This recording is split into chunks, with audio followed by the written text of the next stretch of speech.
안녕하세요. 화목한 가정에서 구김살 없이 자란 37살 여자입니다. 화목한 가정에서 자랐다는 말을 하는 이유는 가족들과 재밌게 지냈던 것처럼 앞으로의 인생도 재밌게 보낼 거라고 믿었었기 때문이에요. 표정이 좋지 않거나 얼굴이 많이 상한 사람을 보면 집에 우환 있어? 라고 물어보는 게 일반적일 정도로 가족끼리 화목하기만 한 것이 쉽지만은 않잖아요. 제 주변 친구들이 부모님의 다툼과 불화, 이혼으로 힘들어할 때 친구들에게는 미안하지만 속으로 우리 부모님은 가정적이라서 다행이다 라고 생각했습니다. 하지만 차라리 부모님과 사이가 틀어지는 게 낫겠다 싶을 정도로 큰 사건을 겪었었고 아직도 가끔 떠올리면 악몽을 꾼 게 아니었을까 하고 현실 부정을 하기도 해요. 오늘은 제 인생의 유일한 오점인 그 남자에 대해서 얘기를 해볼까 합니다. 저는 늘 아빠 같은 사람과 결혼하고 싶다는 생각을 하고 살았어요. 가족들에게는 늘 져주시는 아버지는 야근이 많아도 항상 가족들과 함께 대화하는 시간을 꼭 마련하셨고, 전업주부인 엄마도 쉬어야 한다며 저녁 식사 준비도 자주 해주셨어요. 군대에서 취사병이셔서 그런지 요리도 척척 잘 만드셔서 온 가족이 만족스러운 저녁 식사를 했었어요.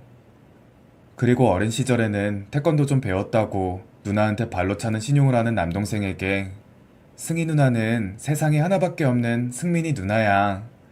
그런데 이렇게 누나를 함부로 하면 되겠어, 안 되겠어.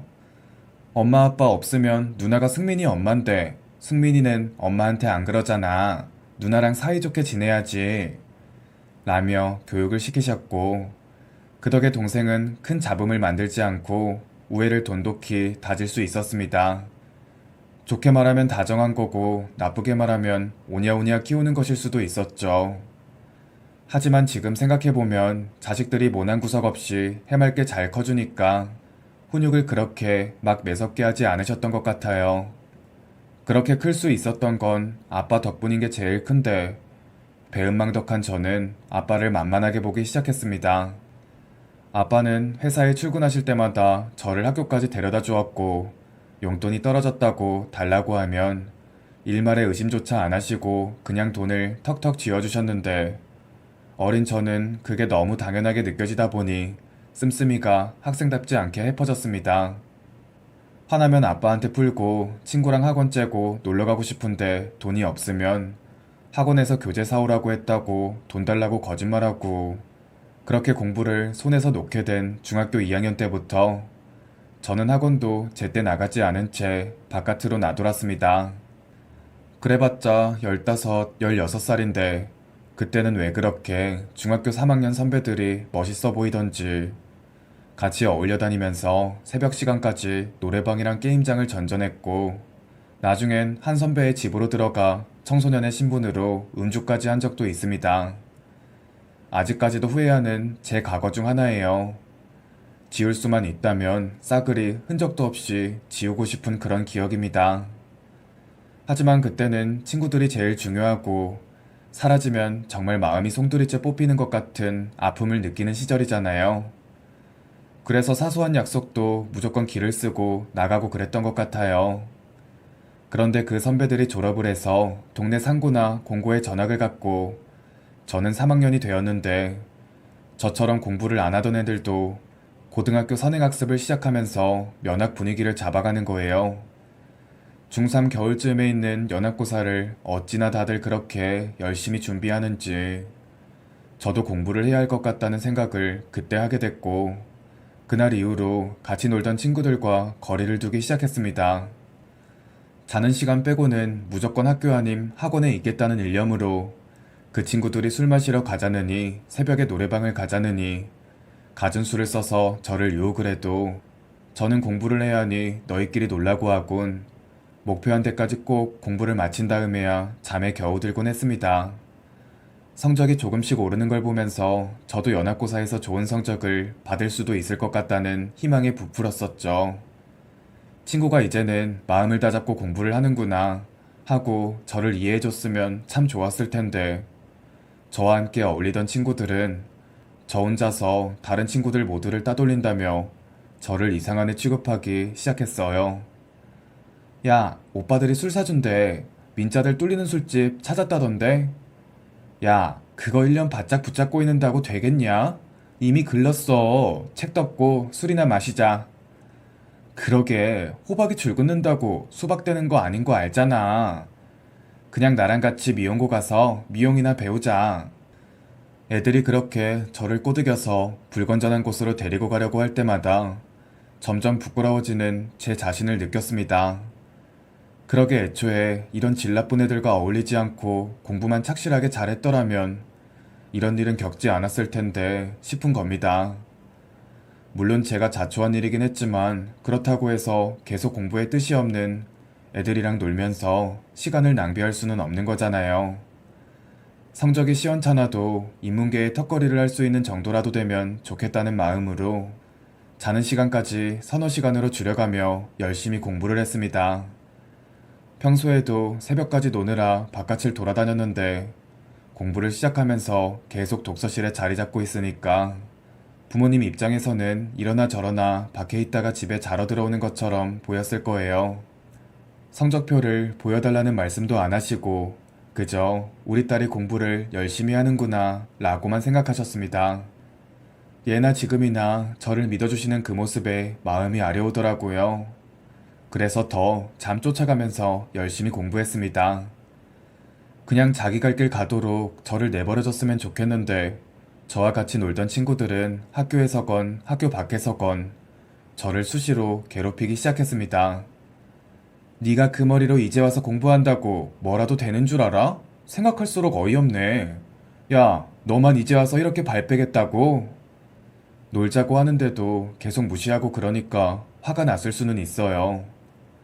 그치만 나중에는 무리에 있었던 고등학생 오빠들까지 불러서 저를 괴롭혔습니다. 자기네들 노는 곳에 저를 끌고 다니면서 술, 담배를 하고 노래방에서 노래를 크게 틀어놓은 다음 저를 때린 적도 있었어요. 그런데도 그 고난을 헤쳐나갈 방법은 없었습니다. 한동안 너무 많은 고생을 해서 매일 울다 지쳐 잠들고 악몽을 꾸다 땀을 뻘뻘 흘리면서 깬 적도 많았어요. 그날도 종례 시간이 끝나자마자 바로 독서실에 달려가려고 했는데 친구 하나가 제 뒷덜미를 낚아챘고 그 길로 바로 시내까지 끌고 갔습니다. 또 그 무리에 껴서 여기저기 끌려다녔고 아빠가 교재 사라고 주신 돈을 빼서 자기네들 돈처럼 펑펑 쓰기 시작했어요. 그 틈바구니에서 위축된 채로 애들에게 휘둘리고 다니니까 행인들이 다 저를 딱한 시선으로 쳐다보았지만 아무도 저를 도와주는 사람은 없었어요. 정말 죽고 싶을 정도로 수치스러웠고 슬펐습니다. 그리고 걔네들은 저를 데리고 또 노래방에 갔는데 제가 또 죽상을 하고 있어서 흥이 다 깨졌다는 이유로 저를 향해 마이크를 던졌습니다. 아, 또 주먹이 날아오겠구나. 그런 생각이 들어 눈을 질끈 감고 있는데 갑자기 우당탕하는 소리와 함께 저한테 마이크를 던진 오빠가 소파 위로 나둥그라졌어요. 무슨 일인가 싶어 고개를 들어봤는데 우리 아빠가 이성을 잃은 눈을 하고 서 계시더라고요. 그리고 제가 말릴 틈도 없이 그 노래방 안에 있는 애들을 다 두드려 패기 시작했습니다. 아빠가 그렇게 힘이 센지도 몰랐고 그렇게까지 화를 낼 수 있다는 것도 처음 알았어요. 결국 노래방 주인 아주머니가 오셔서 말린 뒤에야 아버지의 발길질은 끝이 났습니다. 그리고 경찰서에 가서 조사를 받는데 아빠는 끝까지 이 녀석들이 제 하나뿐인 소중한 딸을 때렸다니까요? 저는 잘못한 거 없습니다. 고소하려면 하세요. 내가 뭘 잘못했다고 합의를 해줍니까? 그러는 자기네들은 내 딸 괴롭힌 거에 대해서 미안하다는 말이나 했답니까? 미안한 줄 알면 안 그랬을 놈들이죠. 아무튼 나는 사과고 합의고 전혀 해줄 생각 없으니까 마음대로 처리하세요. 깜빵에 들어가면 들어갔지 저 괘씸한 놈들한테 10원 한 장 안 줄 겁니다. 라며 저를 변호하고 애들을 때릴만 했다는 얘기를 자꾸 하시는데 저는 아빠한테 죄송한 마음이 들어 그 자리에서 눈물만 계속 흘리고 있었습니다.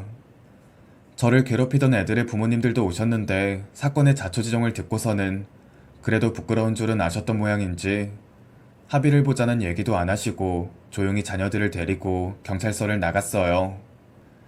일이 그렇게 마무리가 되고 나서야 저와 아빠도 집으로 돌아갈 수 있었는데 아빠는 제 손을 꼭 잡아주시면서 아빠가 미리 몰라줘서 미안해 하시더라고요. 저는 계속 아빠를 속여가면서 학생으로서의 본분을 다하지 못했었는데 도리어 미안하다고 하시니 이런 불효냐가 없다는 생각이 들었어요. 그리고 집으로 돌아가는 길에 얘기를 다 해주셨는데 제가 중학교 2학년 때부터 독서실에 안 가고 질 안 좋은 친구들이랑 돌아다닌다는 걸 일찌감치 알고 계셨답니다. 사주지도 않은 향수 냄새가 나고 향수 냄새로도 지울 수 없는 술 냄새를 맡았다고 하시더라고요. 이렇게 좋은 아빠를 두고도 그런 불량한 짓을 했다니 너무 부끄럽고 죄송했습니다. 그리고 남은 기간 동안은 정말 죽도록 공부만 해야겠다 생각했죠. 그 사건은 아빠를 다시 보게 된 사건이기도 했어요. 가족들 앞에서는 다정하고 사근사근 하시지만 딸이 안 좋은 일을 겪고 있을 때는 무력으로라도 해결을 하려고 하시는 모습이 저한테는 새로운 충격으로 다가왔습니다. 저도 나중에 가정을 꾸리면 아빠가 그랬던 것처럼 가족들을 지켜야겠다는 결심이 서기도 했고 무엇보다 남편 될 사람이 더도 말고 덜도 말고 우리 아빠 같은 사람이었으면 좋겠다는 마음을 갖게 되었죠. 그러다 보니 저랑 동갑이거나 연하인 남자들은 남자로 안 보이더라고요. 고3 때까지는 공부하느라 바빠서 남자친구고 뭐고 만들 시간도 없었지만 대학교에 들어가서 대시도 몇 번 받고 그랬었는데 몇 번 만나보다가 조금이라도 애 같은 모습이 보이면 바로 남자로 안 보인다며 관계를 정리하곤 했습니다. 그러다 보니 취업을 나간 선배들을 마음에 품게 되고 기본적으로 남자친구와의 나이차가 4살 이상은 났어요. 그리고 남자친구를 사귈 때마다 늘 말했습니다. 아빠 같은 사람이랑 결혼하고 싶다고요. 어느덧 저도 취업할 나이가 되었고 토익이니 자격증이니 머리 아프게 공부하다 보니 작은 기업이지만 동종업계 사이에서 평판이 괜찮은 기업에 들어가게 되었습니다. 물론 대기업을 간 친구들이 부러웠던 게 사실이지만 제가 붙은 회사가 워낙 취업 후기 사이트에서도 평점이 높은 회사였기 때문에 모두들 입을 모아 이런 데가 진짜 실속 있는 데지. 야, 너 진짜 잘 들어갔다. 네가 우리 중에 취업 제일 잘한 것 같은데? 아무리 대감집 노비가 좋다지만 대기업 들어간 애들 다 맨날 야근하느라 죽겠다고 그러잖아. 라며 저를 추켜 세워주곤 했습니다. 제가 들어간 회사가 잘 돌아가는 이유는 대표님의 인품이 워낙 좋으셔서인 것 같았어요. 대표치고는 차장님 정도 되어 보이는 젊은 나이셨는데 신입사원에게도 예의를 갖추어 옥례를 하시는 분이었어요. 직원들이 회사 업무나 복지에 만족하는지 설문도 정말 자주 했고 간식을 항상 넉넉하게 챙겨주시는 건 물론이고 팀별로 법인카드를 주시면서 점심에 비싼 데 가서 회식을 하라며 저녁 회식을 지양해 주기도 하셨어요. 회사를 다니면 다닐수록 이래서 친구들이 나더러 취업을 제일 잘했다고 하는구나를 실감했습니다. 대표님이 직원들한테 잘해주시는 만큼 저도 친근하게 화답을 해드려야겠다는 생각에 회사에서 대표님을 마주칠 때마다 대표님, 오늘 넥타이 색깔이 너무 화사하고 잘 어울리세요. 대표님, 오늘도 좋은 하루 되세요. 라며 밝게 인사를 하고 살갑게 말을 걸었습니다. 그럴 때마다 대표님이 쑥스럽게 웃으시는 모습을 보면 뭐랄까요? 왠지 모르게 뿌듯하기도 하고 설레기도 하더라고요. 자기 관리를 잘하셔서 나이보다 동안으로 보이시기도 했는데 잘생기기도 하셔서 직원들 사이에서 미중년으로 통하기도 했거든요. 40 중반이 되도록 결혼도 하지 않았다고 하고요. 얘기를 들어보니 저보다 딱 20살이 많다고 해서 처음에는 제가 갖고 있는 감정이 그냥 존경심인 줄 알았습니다. 어쩌면 제가 그렇게 치부해버리고 싶었던 걸지도 모르죠. 거의 아빠뻘이라고 할 수 있는 나이였습니다. 하지만 제가 여태 남자친구들을 사귀면서 느껴보지 못했던 든든함이 대표님에게는 너무나도 잘 느껴졌고 그걸 거듭 깨달을수록 제가 대표님을 좋아하고 있다는 걸 실감했어요. 하지만 아빠가 뒷목을 잡으실까봐 좋아하는 마음을 어떻게든 숨겼습니다. 아무리 좋은 사람이라고 해도 어느 아버지가 20살이나 차이 나는 늑수구레한 남자한테 시집 가겠다고 하는 딸내미를 반기겠어요. 하지만 대학 동기들이랑 시내에 나가 술을 마시던 날, 저는 단단히 사고를 쳤습니다. 오랜만에 친구들을 다 같이 만나는 자리였던지라 기분이 너무 좋았던 나머지 주량을 넘기도록 술을 부어라 마셔라 했던 게 화근이었어요. 머리가 팽글팽글 돌아서 잠깐 밖에 바람을 쐬러 나가겠다고 하고는 고깃집 바깥에 앉아서 쉬고 있었는데 그 앞으로 대표님이 걸어가시더라고요. 저도 모르게 너무 반가워서 대표님 앞으로 달려가 대표님, 이 시간에 마주치네요? 라며 아른 체를 했어요. 거기서 더 이상 말을 하지 말았어야 했는데 술은 취했지 그 상태로 좋아하는 사람을 딱 마주쳤지. 제 마음을 주체하지 못하고 그 자리에서 가감없이 모두 줄줄 늘어놓기 시작했습니다. 제가 대표님 진짜 많이 좋아하는데 모르셨죠? 알게 모르게 티는 많이 났을 텐데 대표님은 저 그냥 직원으로만 보시지 여자로는 안 보시잖아요. 저는 대표님이 너무 좋고 남자로 보이는데 그렇게 횡설수설하다가 뒤늦게 내가 무슨 말을 하고 있나 싶어서 그냥 그렇다고요. 제가 대표님 많이 좋아한다는 거 알아달라고요. 라고 급하게 마무리를 짓고는 얼른 고깃집 안으로 들어갔습니다. 다음날 일어나서는 낯을 들고 회사를 갈 엄두가 나지 않았어요. 퇴사해야 하나 싶은 생각도 순간 진지하게 들었지만 힘들게 들어간 회사고 그만둘 이유가 전혀 없이 월급도 잘 주고 복지도 좋은 회사였으니 사실 그만두면 전적으로 제 손해였습니다. 최대한 대표님을 피해 다녀야겠다 싶어 화장실도 자주 가지 않았고 퇴근 시간이 되면 뛰어서 회사를 나가곤 했어요. 하지만 그것도 며칠 만이었지 대표님을 안 마주칠 수는 없더라고요. 결국 점심시간이 끝나고 돌아오는데 대표님과 눈이 마주쳐버렸고 대표님은 저에게 따로 얘기를 하자고 하시면서 카페로 데리고 가셨습니다. 심장이 작고 주책맞게 콩닥거려서 얼굴도 제대로 못 쳐다보겠고 아주 죽을 맛이더라고요. 그런데 대표님은 한동안 생각에 잠겨 계시는 것 같더니 승희 씨랑 저랑 나이 차이가 많이 나는 건 아시죠? 그래서 며칠 꼬박 고민했어요. 이게 맞는 건가 하는 생각이 자꾸 드는데 그러면서도 자꾸 승희 씨 얼굴이 아른거리더라고요. 가벼운 마음으로 만나보는 거에 대해서 어떻게 생각하세요? 라고 조심스럽게 말씀하셨습니다. 그 말이 얼마나 반갑고 벅차고 설레던지 저도 모르게 그 자리에서 눈물이 왈칵 쏟아졌고 저와 대표님은 그날부로 직원들 모르게 비밀스러운 사내 연애를 시작했습니다.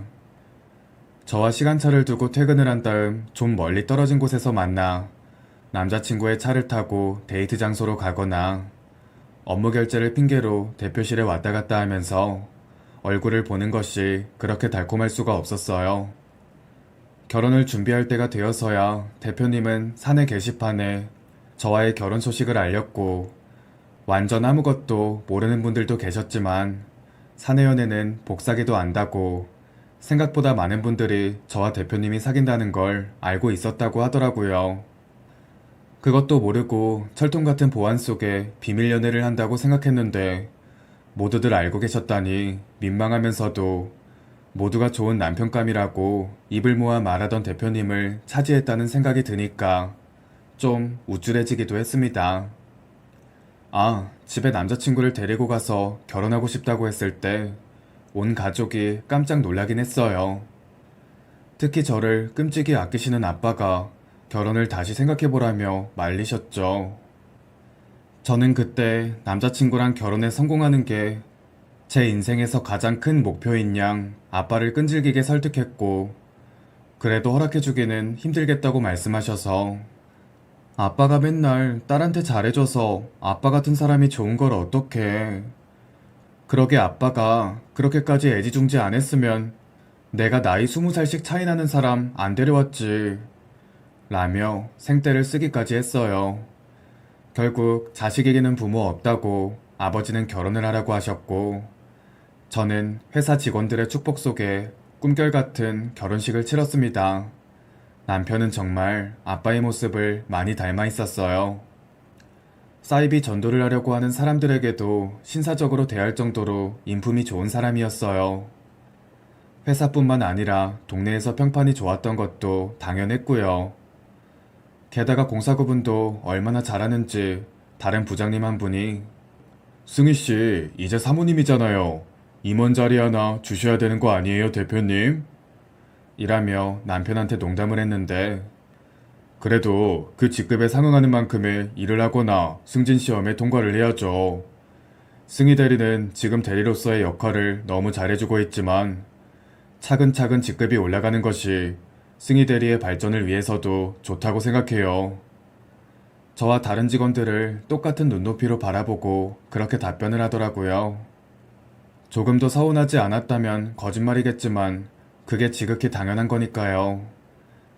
그래도 한 해, 두 해 넘기고 밑에 까마득하게 어린 친구들이 인턴으로 들어오니까 저도 이렇게 경력을 쌓아서 직급을 올리는구나 하는 생각이 들었습니다. 중차대한 일을 맡게 되면서 직급에 대한 책임감을 실감하기도 했고요. 말 그대로 의뢰 회사원들이 겪는 과정을 똑같이 겪었습니다. 그리고 그해 봄에 해외 워크숍이 기획되어 있다는 공지가 떴습니다. 해외 워크숍은 매 봄마다 온 직원들이 다 가는 행사였고 회사 직원분들이 제일 만족스러워하는 복지였어요. 그리고 보통 인턴들에게는 워크숍 기간 동안 휴가를 주지 워크숍에는 동행하지 않았었는데 이번에는 돈을 좀 더 써서 인턴까지도 모두 데리고 가겠다고 적혀 있더라고요.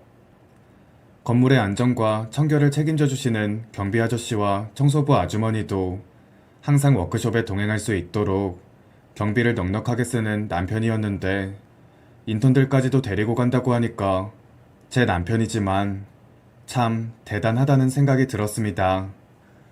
어떻게 인턴들까지 데리고 갈 생각을 했어? 라고 물어보니까 어차피 우리 회사에서 정직원으로 일할 친구들이잖아.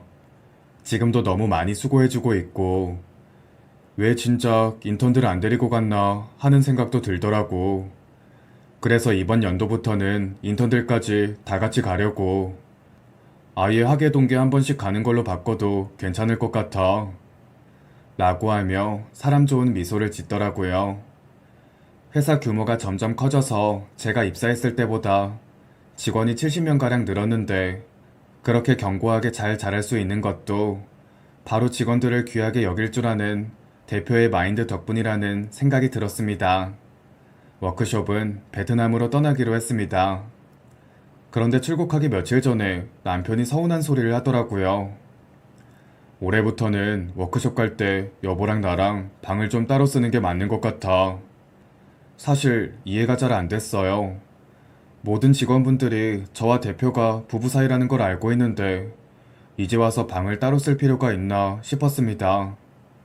하지만 남편은 우리가 부부라는 걸 모든 분들이 알고 있다고 해도 회사 사람들이랑 다 같이 있는 자리는 어찌됐건 회사 생활을 하는 셈이나 마찬가지인 거잖아. 그걸 너무 늦게 깨달아 버렸어. 이제부터라도 공사 구분 확실히 해야지. 잊고 살았습니다. 남편이 회사에서는 공사 구분이 확실한 사람이라는 것을요. 서운했지만 사실 맞는 말이었죠. 그래도 회사 사람들이랑 가는 여행인데 둘이 너무 붙어 다니는 것도 좀 그럴 것 같긴 하더라고요. 그래서 저는 같은 팀의 여자 대리님 한 분이랑 같이 방을 쓰기로 했습니다. 베트남은 많이 후덥지근했지만 음식이 잘 맞고 관광하기 좋은 곳이 많아서 시간 가는 줄 모르고 팀원들이랑 시간을 보냈어요. 규모 큰 식당을 빌려 다 같이 만찬을 즐길 때는 돈을 걸고 노래 경연대회 같은 걸 열어서 직원들의 흥을 돋았어요. 음주 가무를 즐기고 있는 직원들을 보면서 사람을 다루는 남편의 능력이 좋긴 하구나 라는 걸 새삼 실감했습니다. 자리가 파한 후에는 다들 너무 열심히 놀아서 해롱해롱한 상태였고 저는 물론 저와 방을 같이 쓰는 대리님도 피곤해서 방에 들어가자마자 골아 떨어졌습니다. 근데 저는 막상 샤워를 하고 나와서 누우니까 잠은 안 오고 문득 남편이 보고 싶어지더라고요. 여행을 하는 3박 4일 동안 얼굴 한번 제대로 보지 못했었거든요. 잠깐 얼굴이라도 볼까 싶어 방 밖으로 나갔습니다. 온 직원들이 잠들었는지 제가 묵고 있는 방 복도는 조용했습니다. 남편이 혼자 쓰는 방이 있는 층으로 가려다가 뒤늦게 아차 싶어서 시무룩해졌던 게 층마다 카드키가 다르고 남편의 방이 있는 층의 카드키를 갖고 있어야 그 층으로 갈 수 있는 시스템이었기 때문에 남편에게로 찾아갈 수가 없었던 겁니다. 그래서 그대로 시무룩하게 방으로 돌아가려는데 남편과 같은 층에 있는 방에서 묵는 영업팀 강 차장님이랑 딱 마주쳤습니다. 그래서 부탁을 좀 드렸어요. 그 층까지만 데려다 주시면 안 되냐고요. 강 차장님은 흔쾌히 저와 함께 엘리베이터를 탔고 그렇게 남편이 묵는 방 앞까지 갈 수 있었습니다. 문을 똑똑 두드렸는데 남편의 방에서 인기척이 들리지 않았습니다. 평소에 밖에서 잘 때면 늘 뭘 하는지, 언제 자는지, 언제 일어나는지 꼬박꼬박 보고를 하는 사람이었는데 이상하더라고요. 하지만 저녁에 온 직원들이랑 워낙 흥겹게 놀았으니 뻗었을 만하다 싶어 그대로 돌아서려 했습니다. 그런데 복도에 웬 신음소리가 들리는 겁니다. 왠지 모르게 심장이 쿵쾅거렸어요. 남편이 말하기로는 총 5개의 층을 빌렸다고 했고 층마다 모두 우리 회사 직원들의 숙소로만 사용한다고 했거든요. 그리고 그 누구도 독방을 쓰지 않고 같은 성별의 직원 2명이 한 방을 썼기 때문에 사실상 신음소리가 나는 게 이상한 거였습니다. 저는 조심스럽게 소리가 나는 곳으로 가 귀를 대보았어요. 그리고 들리는 소리에 입을 틀어 막을 수밖에 없었습니다. 방 밖으로 새어나오는 그 목소리는 분명 남편의 것이었어요. 지나가는 호텔 직원을 잡아 방 안에서 무슨 일이 일어나고 있는 것 같다며 영어로 자초지종을 설명하자 직원이 마스터키로 방을 열어주었고 저는 제 눈앞에 펼쳐진 광경을 보고 하마터면 실신을 할 뻔했습니다. 그 방은 여자 인턴 2명이 쓰는 방이었고 남편은 그 인턴 중 한 명의 목을 움켜쥐고 침대 매트에 짓누른 채 폭력적으로 관계를 갖고 있었습니다. 저와 눈이 마주친 남편은 제가 알고 있던 신사적이고 다정한 모습은 온데간데 없는 그냥 본능에 충실한 짐승 같았습니다.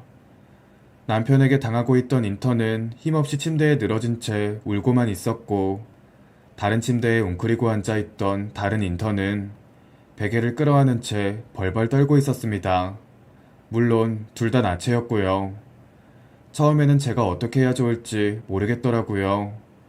남편의 말은 이미 들을 가치가 없어 보였고 저에게 다 설명을 하겠다는 헛소리를 하며 저를 붙잡는 남편을 뿌리치고 제 방으로 그 인턴 둘을 데리고 갔습니다. 처음에는 그냥 너무 좋으신 분인 줄 알았어요. 회사 선배님들도 다 그렇게 말씀하셨고 저도 입사 초기에는 철석같이 그렇게 믿고 있었으니까요. 평소에도 사적인 질문을 가끔 하시길래 그냥 말씀하는 걸 좋아하시나 보다 생각했어요. 그런데 오늘 저희가 있는 방을 노크하시더니 갑자기 들어오셔서 다른 분들한테 알리면 앞으로 이 바닥에 발 못 붙일 줄 알라고 하시면서 저희들을 말을 다 잊지 못한 채 눈물을 터뜨리는 인턴을 꼭 끌어안아 주었습니다. 제가 위로를 해주는 게 과연 맞는 일인가 싶은 생각이 들었어요. 제가 대표님과 부부 사이라는 걸 모든 직원들이 알고 있었으니 흡사 악어의 눈물처럼 보이면 어쩌나 하는 노파심이 들었던 게 사실이었습니다. 사람 좋은 척은 다 해놓고 자신의 지위를 이용해서 아랫사람을 복종하게 만드는 것에 쾌감을 느끼는 사람이었을 줄 알았더라면 20살 차이 나는 그 미친 남자와 결혼할 생각을 하진 않았을 텐데 인턴들을 제 방에 재우고 다음날 다시 한국으로 귀국했습니다. 그리고 바로 인턴들을 데리고 가서 남편을 신고했어요. 인턴들은 일관된 진술로 신빙성을 얻었고 야, 너 나 없이 지금처럼 부유하게 잘 살 수 있을 것 같아? 당신 지금 누구 편이야? 라며 저에게 막말을 하는 것도 모자라서 항소까지도 불사하던 남편은 결국 죄를 시인하고야 말았습니다. 알고 보니 인턴에서 정직원으로 전환되었던 사원들 중 몇 명도 대표님이 엉덩이를 만지고 희롱성 발언을 했다고 하더라고요. 몇 명을 더 건드린 건지 기가 찼습니다. 그 끔찍한 일을 겪었던 날 인턴들에게 샤워를 하지 말고 그날 입었던 속옷도 그대로 한국까지 가져가야 증거가 남는다고 했는데 인턴들의 몸과 속옷에 온통 남편의 흔적들 뿐이었고 저항 흔적도 몸 곳곳에 남아 있었거든요. 죄를 계속 부인해봤자 소용이 없다는 걸 깨달은 모양이었습니다. 물론 저도 치를 떨면서 이혼했어요. 온갖 사람 좋은 척 하면서 뒤로는 그런 짓을 했다는 게 소름이 끼쳐서 더는 못 살겠더라고요. 남편이랑 아빠랑 닮았다고 생각했던 게 정말 치욕스럽고 아빠한테 많이 죄송스럽기까지 했습니다. 남편이 감방에 들어갔다는 소식을 듣고 놀라서 한달음에 달려오신 부모님도 제 얘기를 들으시고는 다들 표정이 굳어지셨던 기억이 납니다. 하긴 죄질이 워낙 더러워야죠. 대표가 잡혀가자 회사는 바로 휘청거리기 시작했고 저는 남편의 회사에서 업무 능력이 탁월한 사람들을 골라 스카웃 제의를 했습니다. 그리고 남편의 회사에서 쌓았던 업무 경험을 토대로 새로 회사를 차렸습니다. 10명 남짓한 정예 멤버들로 시작을 했었는데 나중에는 남편의 회사를 그만둔 직원들이 제 회사로 더 넘어와서 지금도 빠르게 성장하고 있는 중이에요. 우리나라 양령 수준이 워낙 솜방망이라 남편이 몇 개월 전에 출소했다는 소식을 듣긴 했는데 어디서 뭐라고 사는지 모릅니다. 딱히 알고 싶지도 않고요. 그냥 어디서 죽었겠구나 하는 마음으로 속 편하게 살기로 했습니다. 남편에게 몹쓸 짓을 당한 그 인턴들도 제 회사로 데리고 오고 싶었지만 저와 회사 사람들을 보는 것 자체가 불편할 수도 있을 것 같아서 따로 새 일자리를 알아봐 주었습니다. 팔자에도 없는 대표 자리에 앉게 되었고 잠조차 맘 편히 잘 수 없는 생활이 이어지고 있지만 다시 그때로 돌아간다 해도 저는 똑같이 조치를 취했을 겁니다. 강제로 관계를 맺는 것은 그 사람의 정신을 죽이는 거나 다름없는 거니까요. 가끔 그때 그 인턴 친구들에게 연락이 오는데 지금 다니는 회사가 꽤 만족스러운 모양이에요. 업무가 어렵다며 어떻게 이 많은 걸 다 하냐며 울상을 짓기도 하지만 업무를 통해 얻는 성취감에 뿌듯해하는 게 전화상으로도 다 느껴질 정도입니다. 그 일을 겪은 이후로 2년이 넘어가도록 심리치료를 받고 있다고 하는데 하루빨리 그 친구들이 괜찮아졌으면 하는 바람뿐이에요. 그리고 성적으로 다른 사람들을 착취하려는 분들 계시다면 절대 그러지 마시라고 단호하게 말하고 싶네요. 특히 힘으로 그 사람의 처지를 좌지우지할 수 있는 위치에 있다면 더더욱 그러시면 안 된다고 생각합니다. 하루빨리 관련 법안이 더 강력해졌으면 하는 바람을 안고 이 사연을 마무리해볼까 합니다. 긴 사연 들어주셔서 감사합니다.